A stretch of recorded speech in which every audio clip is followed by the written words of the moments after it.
Okay, awesome. Hey, everyone. How's it going? It's Nick Baldwin here, LabCoatAgents co-founder. We're back for another awesome webinar. I have Ryan. Oh my gosh, Ryan, I'm already going to pronounce your name wrong again. Give it a shot. Ryan Paliukaitis. Very good. Paliukaitis. Close Brand. enough, right? Nice. Cool. Yeah.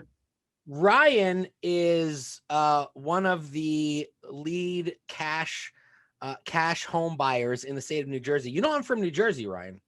Yes, you were telling me. I Yeah, guess in the Montclair area, right? that's right. Yeah, I'm in Montclair. Oh yeah, we were chatting about investing in properties up here in Michigan, up at the lake, but I don't know. I don't think you want to go out of state, but when you do, I can help you.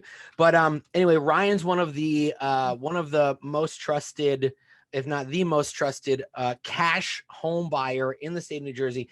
He has a company called Real Estate Solution Providers, and Ryan has a little bit of a different approach to finding homes and buying them for cash. He's really into relationships. He likes to help the people that he's buying these homes from. And there's a lot of questions that we have, what your company is, your model for purchasing homes, and where you're finding these homes, right? So let's just get started.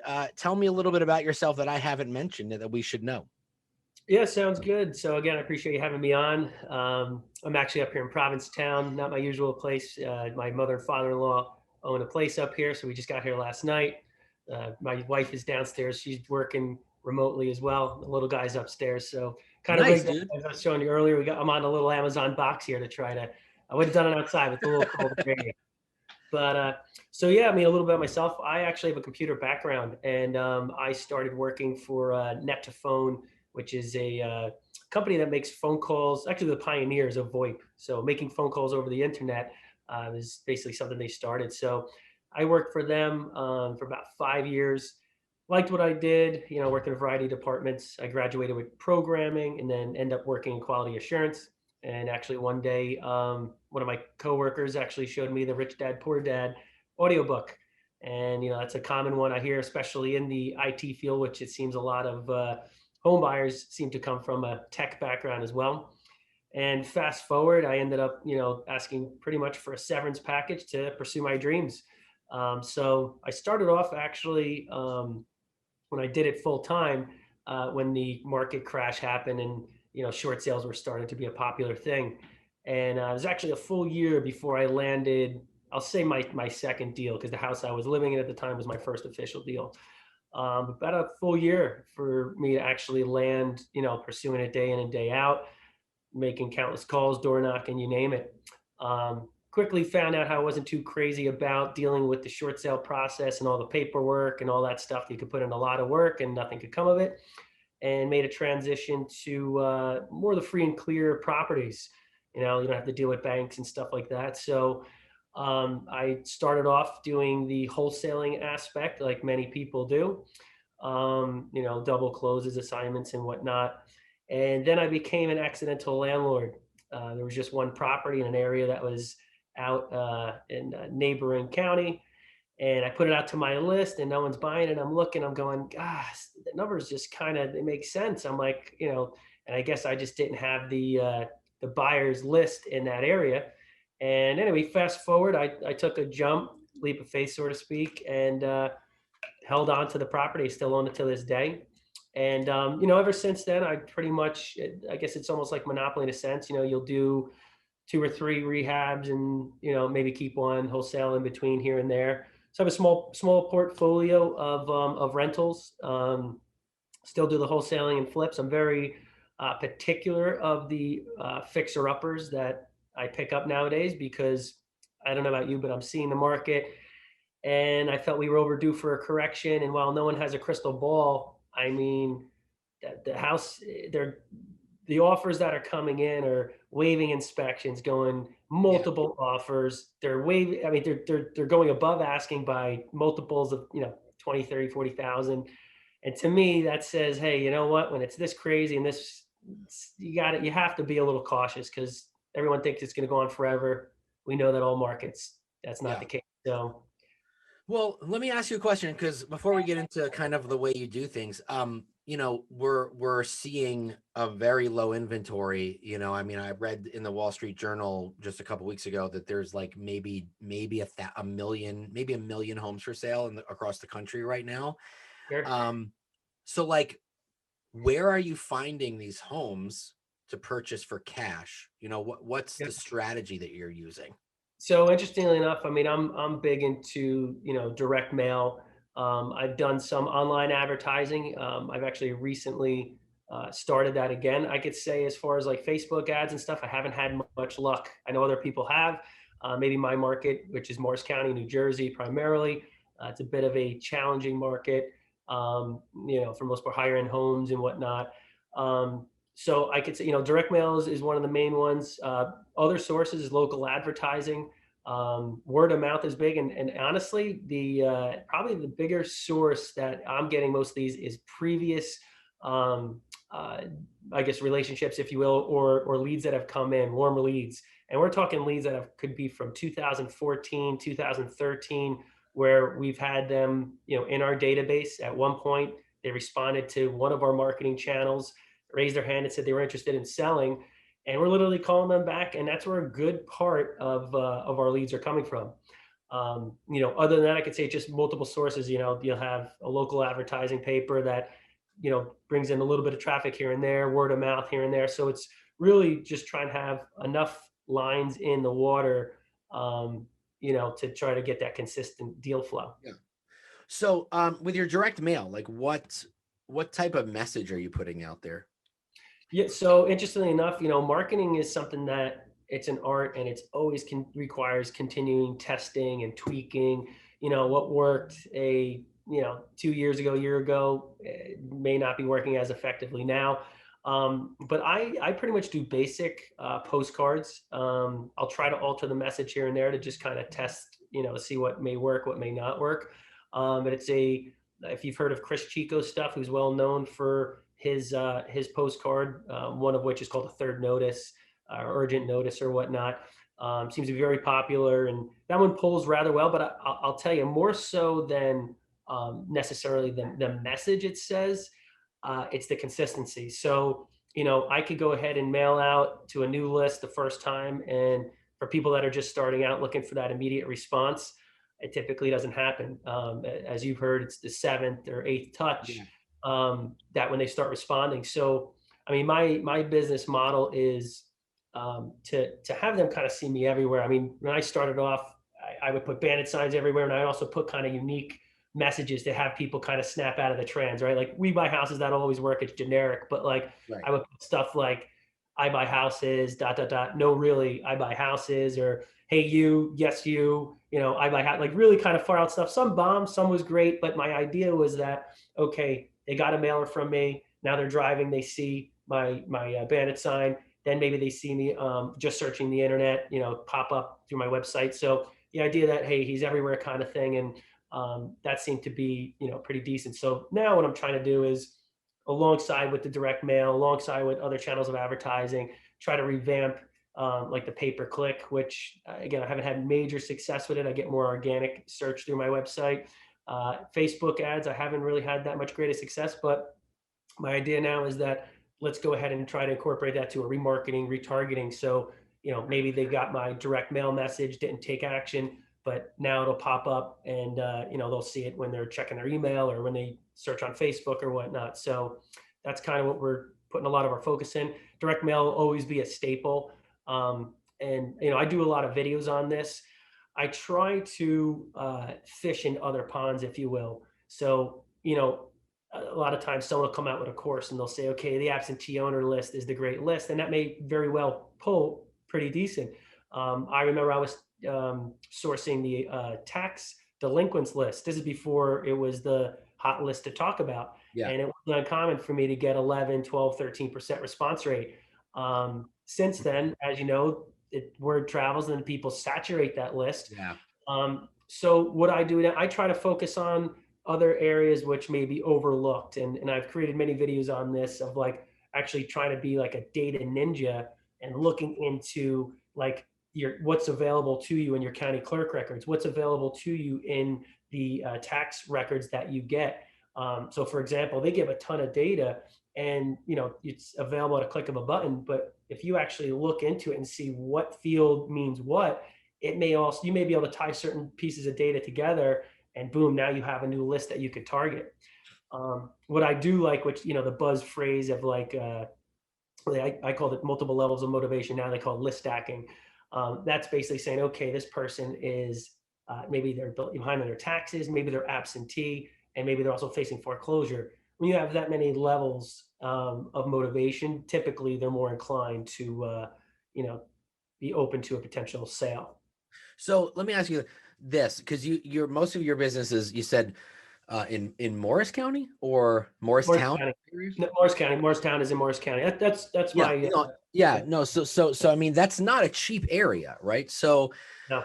what do you look for in a property? Do you mail like a full on area, or do you single out properties? Because Morristown and Morris County, it can be pricey. So what are you looking for when you're Sure. looking to purchase a house for cash?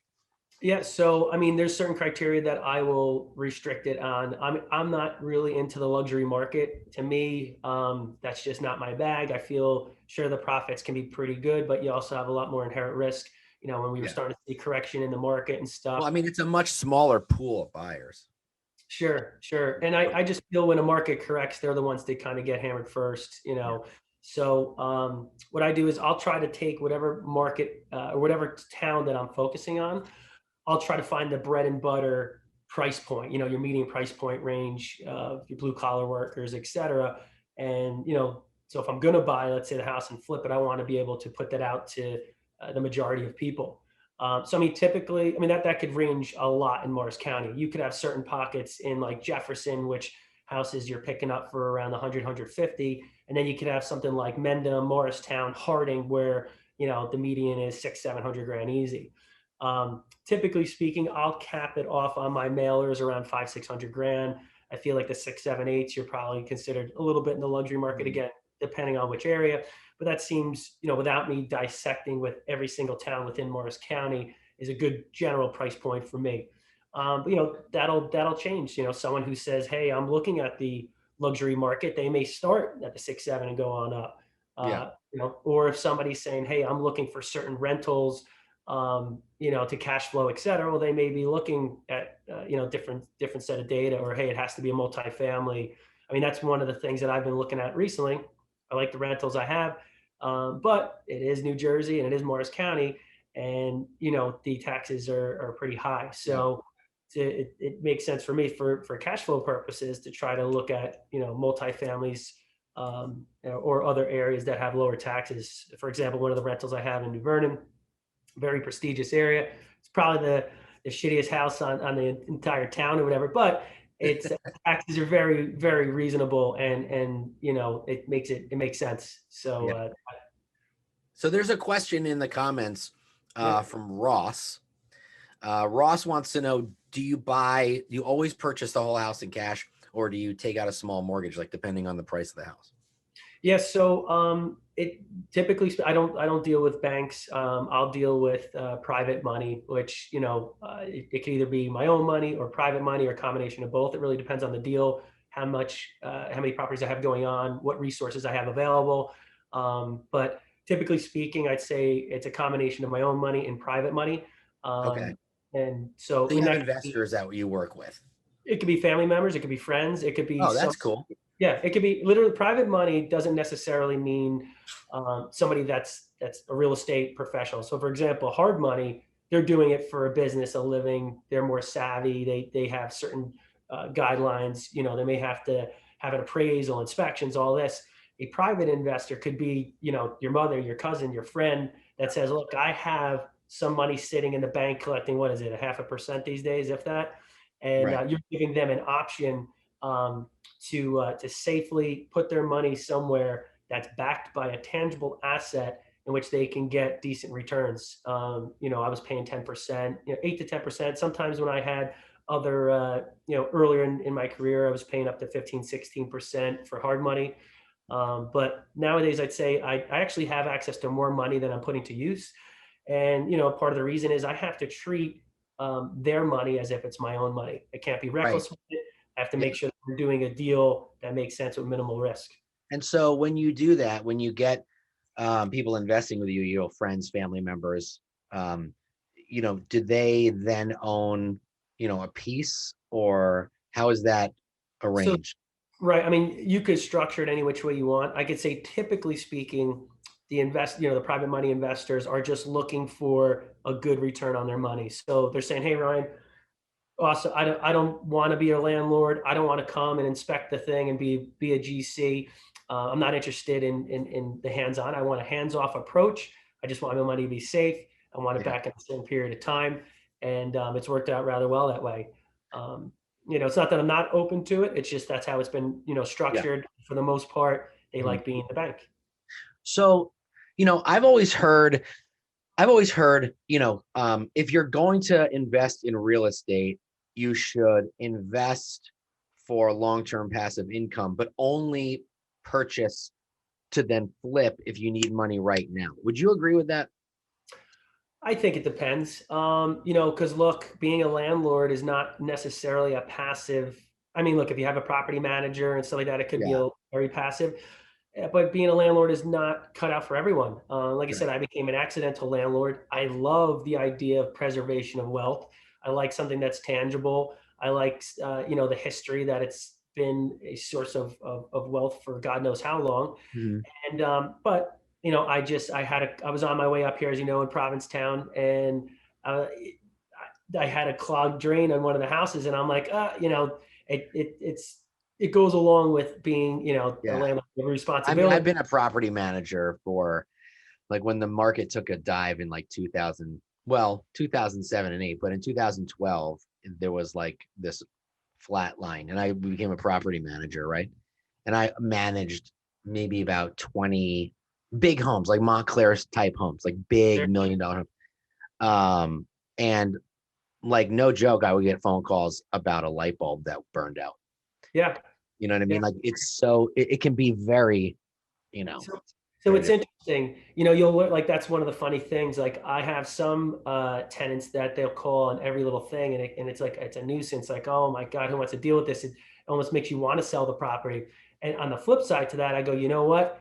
At least I know that the house is being well cared for. There's not going to be any major issues. Whereas on the flip side, I've had longer term tenants, 3, 4 years in there. I don't hear a peep, and I'm like, oh, it's the greatest thing.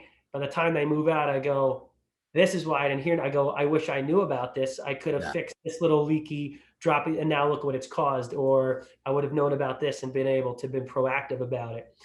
So it is an active thing. Again, you can be a property manager to have less involvement, but being a landlord is not for everyone. You will have, there's maintenance that's required over time and things of that nature. But on the flip side, to me, I mean, I'm not big into stocks. I don't really understand them. I'm not crazy about the volatility on that. And I look again like long-term wealth, and I don't know that many other assets classes that Yeah. offer that same. You have the tax benefits, so there is a lot of advantages. And I just happen to like something about the tangible, the owning the property. It appeals to me. Yeah, with buying and flipping, real estate, obviously it's cyclical, right? But like, Mhm. really, it's cyclical like every 10 years, every 10, 15 years. So it's not like stocks that are so up and down every single day, right? Correct. And so no matter what, if you buy a property, if you hold on to it long enough, depending on when you sell it, you're gonna make money, right? So, I mean, depending, right? Like, if you sell it Yeah. in a bad, but I'm saying there's always that opportunity for the market to go back up, and it always does. So Sure. That's part of the beauty of rentals as well. Is if I'm in it for the long term, do I care if the house is worth $1 or $1 million? As long as that rent payment is coming in consistently, that's what I'm concerned about. And down the line, when it comes time to sell, okay, then I want to see, obviously, like a market like we're seeing now would be a great time to sell. Um, but going back to your question, as far as, hey, does it make sense to do the quick flips for short term?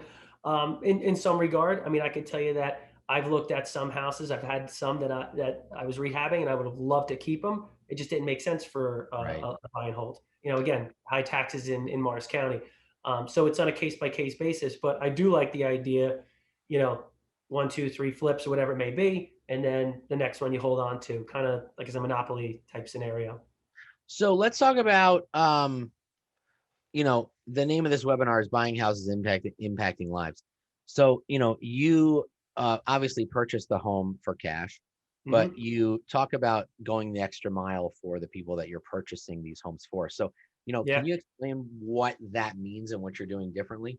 Absolutely. So, when you're every homeowner situation is unique, right? It's not like Right. a cookie cutter type scenario. Sure, someone may be in foreclosure means they fell behind their mortgage payments, but what caused that? Was it a divorce? Was it a loss of a job, or was it a combination of both, or something else? So the key is that when you're talking with the homeowners, you really have to be a good listener and also a good solution provider, a problem solver. So you really actually have to listen and figure out ways in which you can go ahead and serve them best. And this, I can give you a variety of examples. This reminds me of the first house I ever bought. It was in my local neighborhood. I was very new to the business. I was door knocking, and a lot of no's, a lot of closed doors, maybe not so nice things to Yes, say. we are very familiar with door knocking and LabCoatAgents. We talk Yeah, about that a lot. yeah. So you find out what to say and what not to say very quickly. As a matter of fact, the first house that I bought, the lady let me in. She gives me a tour of the house, and I knew so little. She's showing me the water heater and the furnace. I kid you not, I didn't know what I was looking at. That's how green I was. People don't believe me when I say, Yes. yeah. So so she gives me the tour and all that. And needless to say, the house was in rough shape. She didn't walk the dogs outside. She walked them from the bedroom to the kitchen Oh, and did their bit. Yeah, it was one of those. But at any rate, so everything's great. I was actually after 7 months of learning real estate and actually being invited into the house, that was a win for me right there. yeah. So at any rate, um, it was a divorce situation. The husband was over in Wisconsin. I call him on the phone, and the first conversation what didn't go so well. Hey, it was a lot of animosity and tension. Hey, f you kind of thing. Go deal with her. And I was like, did I just do something wrong? Like this is like, oh man, what's going on? So anyway, fast forward, we agree on price. The ex-husband's on board and all that. And so the lady did as well, but she goes, listen, I have no problem with the cash offer. I just have nowhere to go. And so, you know, rough situation. I mean, there was a lot involved, kids, the whole nine. And we both know someone in foreclosure, very tough to find them alternate residence, of living. So I had that challenge. And luckily, I had a good team in place. Somebody working at Knowles Gardens, which is in Parsippany, a couple towns over. Somehow, some way, between that and my mother, who works for an attorney who just goes above and beyond in her job, just having all the pieces of the puzzle fall into play, ended up making it possible that she moved in to this really nice apartment. I went there, my father, my brother, we helped them move all the stuff over there, stuff like that. So, again, to her, it wasn't just, hey, and not only that, she had dogs, as you know. So we had an added complication of, can we find somewhere that's actually going to accept dogs and all that stuff. So, that's just like one small example Yeah. of, No, hey, you, yeah, no, go ahead. Sorry. yeah, you can just throw money in cash, or versus, hey, like there's been plenty of times where I've helped the homeowners move, stuff like that, dealt with, trying to negotiate liens, or, oh, there's an underground oil tank. So setting that up, having that pulled out beforehand. Yeah. Um, I remember actually the house that I have in Point Pleasant, that was a tough scenario because she was so down, and had really nothing. And she was happy with the price and everything. So besides helping her out for a whole month to move, what do you call it? Moving truck after moving truck into storage units, literally it was 4 weeks beforehand. She's like, literally, I have no money for food or whatnot. So I'm forwarding her, Venmo cash just so she could have something to eat, Oh my have goodness. Yeah. that, right, pay the gas bill so that doesn't get turned off, stuff like that. And, in business, like it's a tough scenario because, I've done enough rehabs and had money stolen from me from paying up front and not having the work done, that it goes against that principle, right? Like, hey, the deal, we didn't close on it yet, and I'm going to be shelling out some money or effort or whatever. But in these types of scenarios, I feel it's different than working with contractors. I'm willing to put myself on the line. As a matter of fact, the one house in my local neighborhood, there was a hole, and it just literally a gaping hole, and pouring and rain and snow and all that. And the lady had some furniture there that she wanted protected. So in the middle of the winter, I'm hopping up there with a ladder, and literally almost fell off twice because it's icy. I'm hammering nails into the tarp so it try to save her furniture. And needless to say, I didn't end up getting the deal that went south for whatever reason. But it's things that that you do that I think is good karma. Yeah. Going that extra mile, and just it really depends on what their needs are. You really Well, I have to think, think. it's, it's the realtor side of you, in that, a lot of times when we're doing deals, we have to, like, a lot of agents like to say, oh, well, that's not my job, or that's not, or Yeah. I don't do that. Or, I mean, I can't tell you how many times I have, showed up to a final walkthrough and there's still stuff in the house, right? Like, Oh, listen, yeah.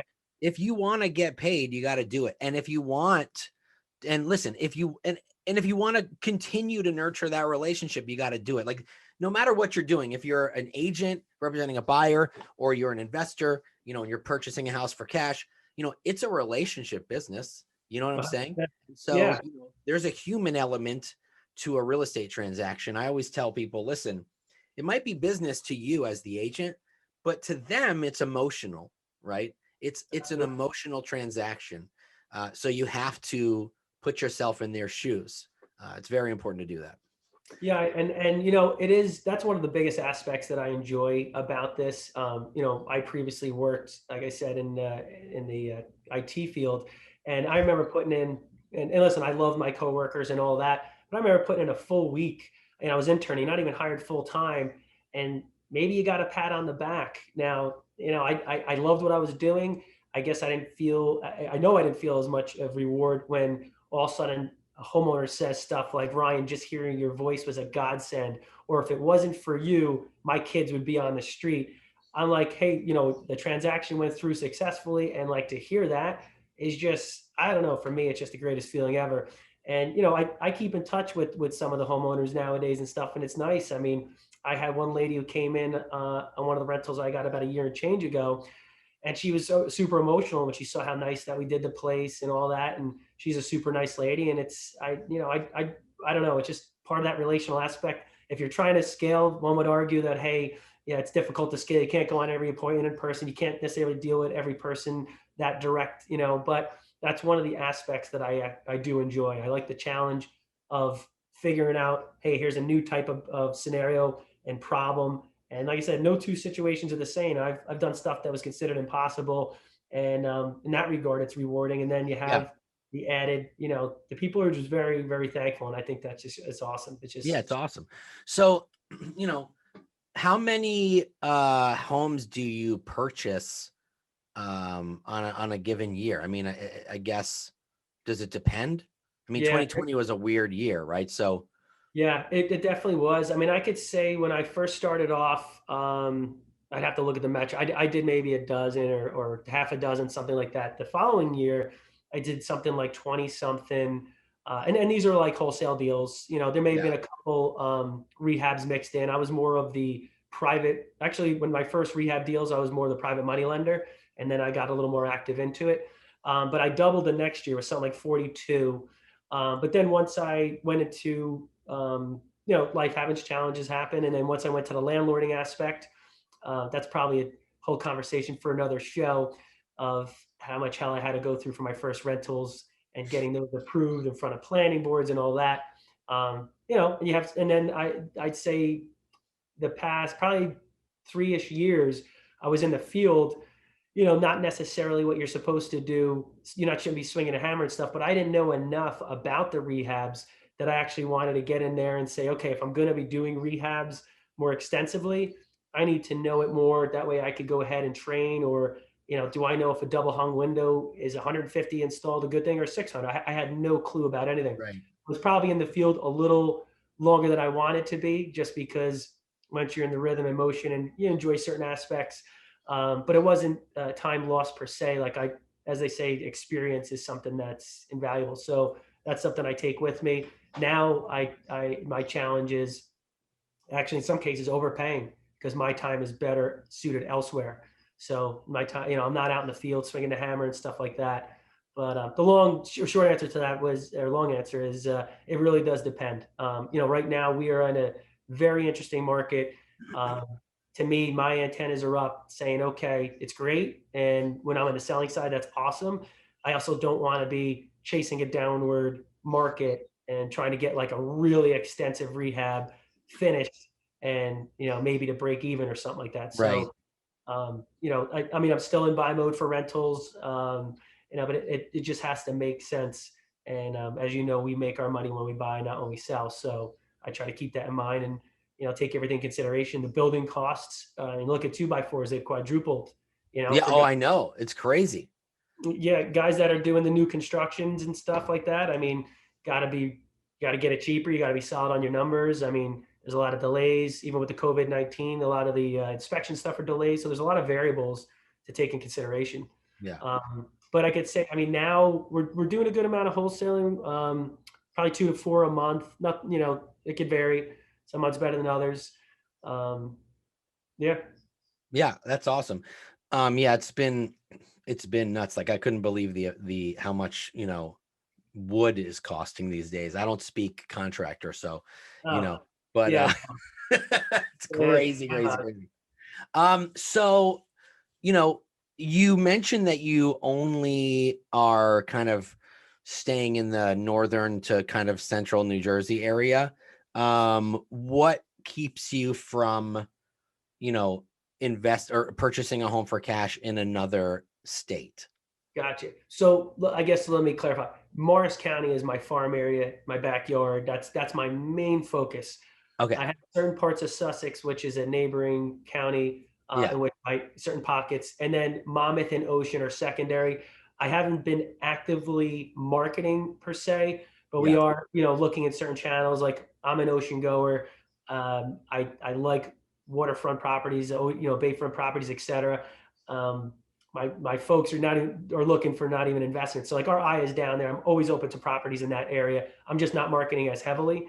Got I it. used to cover the entire state, and I used to do out of state, Philly, Miami, and I actually owned a rental property in Florida. I guess that's part of the reason why I'm probably staying more local. Yeah. Uh, it was a bad situation with the HOA. It was a 55 and older community. The lady who came in there thought it would make sense to bring in her 21-year-old son who had an infant, and the baby was crying a lot. Of course, they're taking out their frustration on the landlord who's out of state. They want to make an example. So to be honest with you, just from the constant complaints, and issues with the HOA, I sold, and I go, you know what? I mean, when things are going smoothly, it wouldn't have been an issue. But that showed me, hey, you know what? If any litigation, I have to take a flight down there. It's just really not worth Yeah. all that. At least for a single family. Hey, look, if there's multifamily apartment building and you got the right team and all that, sure, that's totally different. But from that, and then I had certain partnerships throughout the entire state of New Jersey, that are no longer. So I said, you know what? Let me focus what's closer to home, easier to manage, and rebuild the foundation and the whole structure, and then branch out with a blueprint from there. So How about Airbnb? Have I you have ever? one Airbnb. Oh, you do? Is it Yeah, down the yeah, shore? yeah. It's in Point Pleasant Borough. It's about a block and a half from a private beach. Nice, So how does that work? Because I'm looking into, yeah.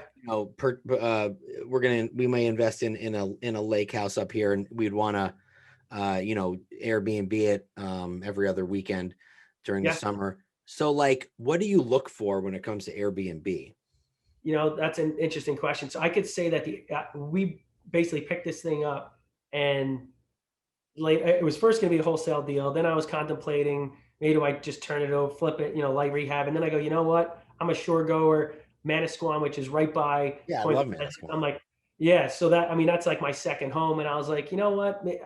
My wife always yells at me because I flipped a couple down there that were close to the beach, not on the beach, and she's like, "Why are you waiting for the waterfront? You know, you could, maybe it's a stepping stone." I'm like, you know, that's a good point. You invest $1 million on a waterfront house that, let's say, if you didn't use it as much as you thought, hey, here's a bread and butter house. It'll set the stage. Maybe it's a test run to see how much you actually use it. Yeah. So long and short of it, got a great deal on it. Did a full rehab. It's still just a small, quaint little ranch and whatnot. It was, and my expectation was, listen, I could rent it for the summer months, you know, because Memorial Day to Labor Day is the time to rent down there, and on the off season, whatnot, I could have a little fun, have some, you know, meetups and whatever it may be, and it was only after that I was considering Airbnb, and it's not perfect. I mean, it's definitely, I tend to feel that they're more they side with the renters more so, and they're very quick to give them the refunds of scenarios where that necessarily wasn't the landlord's fault. But so as far as looking for, you'd have to just see if it's in an Well, area.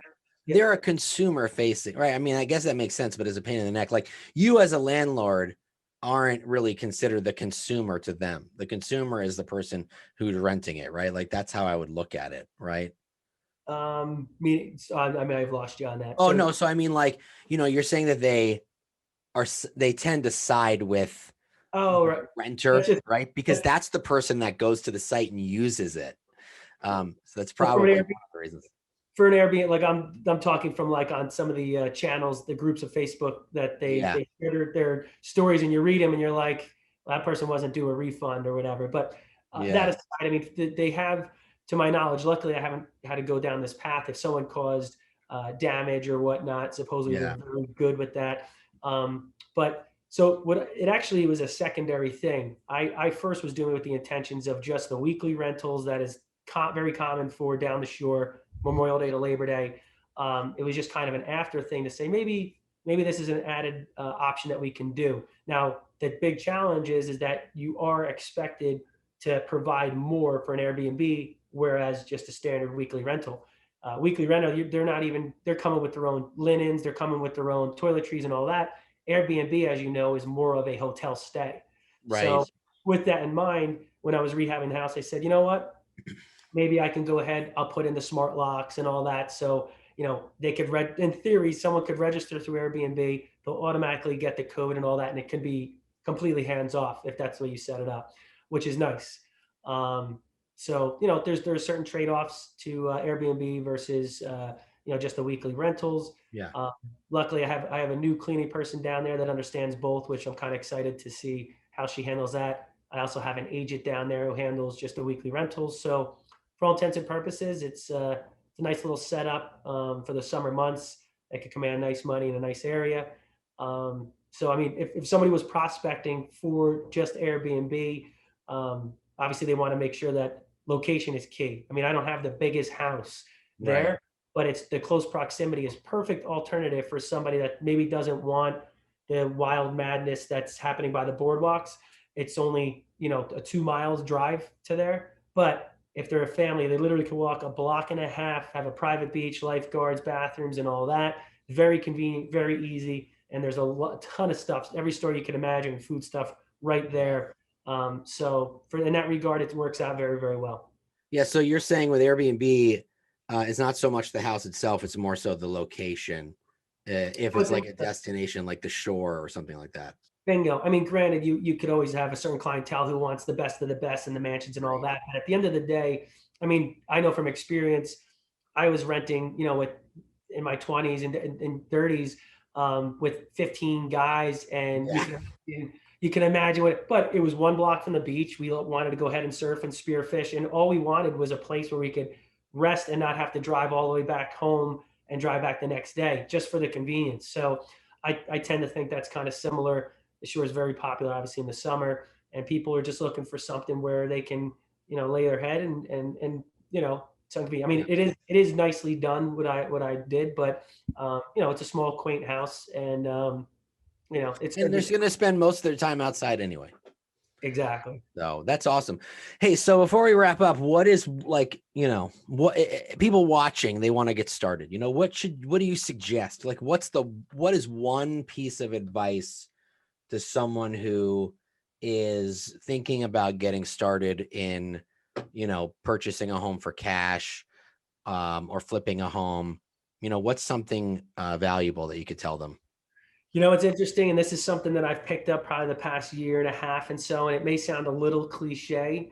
No, that's fine. Sometimes cliches are the best, And is really investing in yourself. And people can dismiss that and kind of say, oh, that sounds like a guru. But the truth is, the more money that I put towards my education, and the better I'm, more successful, and the better off I've become.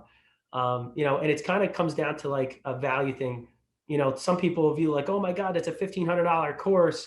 And I get it. When I started off, you don't want to be or feel like you're a suck or whatever. The reality is most of these courses and stuff, they work. The reality is that you have to put in the work. There's nothing out there that you're going to buy and push a button or turn a key and the money's going to come flowing in. I don't want to, that doesn't exist. But the reality is the more money that I spend on my education, the better I'm doing in all aspects. So whether that's, hey, joining a local club or whatever. I mean, I'm not huge into the RIA clubs or whatever, but wherever you need to go to get that information, whether it's a mentorship or a course or just books. I mean, I'm more of a student now than ever. Right. But the more you go ahead and invest in yourself, and I think the more you'll take it serious, right? How many times have we registered for free webinars or free this, and as soon as you get it, you dismiss it, versus, hey, I just spent $5,000 on this, mastermind. You're glued, you're absorbing all of it. So totally, it's kind of a concept that it's tough to kind of grasp until you actually start putting it in motion, and stuff that if I was telling myself when I first, was starting off, I'd probably be skeptical. But the more I learn and the more I see, it really is probably one of the biggest things. No, I think that's great advice. In real estate, I think people take continuing education, not the continuing education that, you're mandated to take, but, the stuff that, like this, right? Like learning from people who are in the field doing it. It's really, really important. Like people joke about getting a YouTube degree, right? Like, you can just make sure you're watching the right ones from experts. You know what I mean? So absolutely.